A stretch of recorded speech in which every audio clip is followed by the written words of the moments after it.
America is the greatest country on earth, and I'm proud to say that I'm American.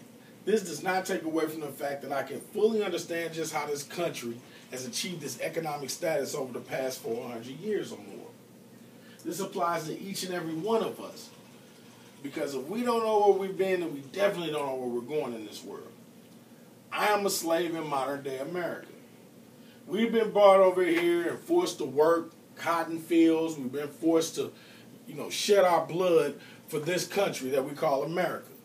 We built and used our bronze instead of our brains to build this whole nation. That's what we did. Okay? And we were taught that slavery has been abolished for over the past 300 years, but that's not true. A lot of us believe that it's true, and that's what I'm here to let you guys know. It's not true. Slavery's not over. It still exists today. We're still physically held in bondage. We're still economically held in bondage. We're still psychologically held in bondage. And I'm going to explain to you guys each and every way that we're held with the time that I'm allowed, okay, within these 6 minutes. Now, physically, we all know that we were held in chains. They put chains on our wrists and feet, and they bonded us, physically with iron. Now, today, 75% of African Americans, so-called African Americans, are incarcerated. They're not incarcerated, but 75% of the jails and penal institutions are African American. Okay, and most of these guys were just trying to, feed somebody. All right. Now, I will say that economically, let's switch to economically. Well, economically, we just talked about the physical aspect of it.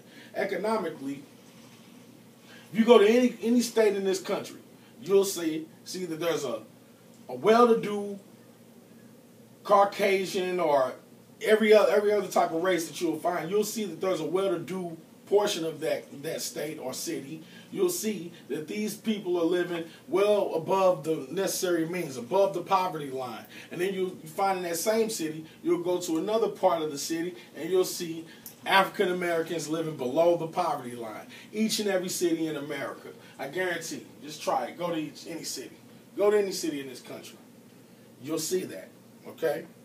Psychologically, I will say that we're held in bondage psychologically simply because most of us don't believe it. We've been taught not to believe that we're still held in bondage when most of us can't feed our children. Okay? Now, we've been taught to buy, we've been taught to go get, to be the workers of the nation.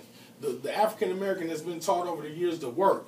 Be that guy that go out and get a good job, the blue collar individual that that wants to go get a job and do right by society and do right by his family as far as working. But we've never been taught to be businessmen. People that that are inspired to own businesses. Why? Because the worker is the guy the engine that runs the nation. The guy that works, he's the engine. These people are the engine that runs the nation. The small guy that works for the big corporation, this individual is the one that keeps everything going on a day-to-day basis. And none of us own land. None of the ex-slaves own land. We might own a house. We might own a house, but we don't own the land. Few of us own the land that the home sits on. Okay? And I'm going to refer to Alex Haley's Roots right now. And I'm gonna, if you can put the camera here for a second, I'm gonna let you guys see something. And this is Roots. Listen to what this guy says right here. You have to say, Senator. We ain't heard from you yet. Yeah, what do you think we ought to do about it, Senator?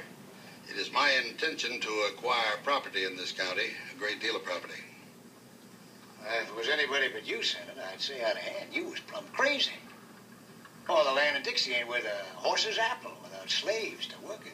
Our Negro, under the misguided new business arrangements, is to receive a share of the crops that he works. But of course, before that profit is paid, his share of costs must be deducted. Grains, tools, wagons, mules, horses, feed. And somehow he just never manages to catch up on the cost, ain't that right? It doesn't matter who works the land. What counts is who owns it. Property is power. It always has been and always will be. Whoever controls the land controls the people on it. I guess you know what you're doing, Senator. You sure Okay, I'm going to stop it. Okay? You see that? Whoever controls the land controls the people on the land. So that means you can have a home, but hey, they can tell you got to pick up your trash you got to have your trash, off this land by Tuesday or Wednesday. Okay? They can tell you, hey, you can have the house, but hey, guess what? You got to cut the grass. You got to keep that grass cut because this is not your land. You don't own it. All right? Whoever owns the land controls the people on the land. So if you don't have land, you have nothing, right? Okay? So I just want to leave you guys with this. Okay? This picture, 60 million people brought to an uncultivated land. Uncultivated land, right? They had land. Now they don't have land. Okay? These people were brought to an uncultivated land, forced to work for over 400 years. The first 100 years, they worked for free. They worked for free. So now, after the 100 years of free labor, the people say, the oppressor says, hey, now you guys are free. But the oppressor, what he's not telling you, is he already has a 100-year economic start on you. Okay, he's already ahead of you 100 years economically. So there's no way you could ever be free. Okay? He tells you you're free. And then for over the next 300 years, he pushes these little small jobs on you to make you work even harder. And he pays you pennies and peanuts to work for him. Okay? But he never tells you to be a business owner or coerce you to own a business or coerce you to, be an entrepreneur in any type of way. He wants you working for his companies, his businesses, just like they said. You just saw it. The guy said, hey, we'll allow them to work, but we're going to front them tools. We're going to front these guys tools to where when they work, they start out in debt anyway. So if you're working this land and I'm giving you the tools, you got to pay me for my tools first, okay? You got to pay me for, you're starting out still owing me. Okay, so there's no way for these people to ever really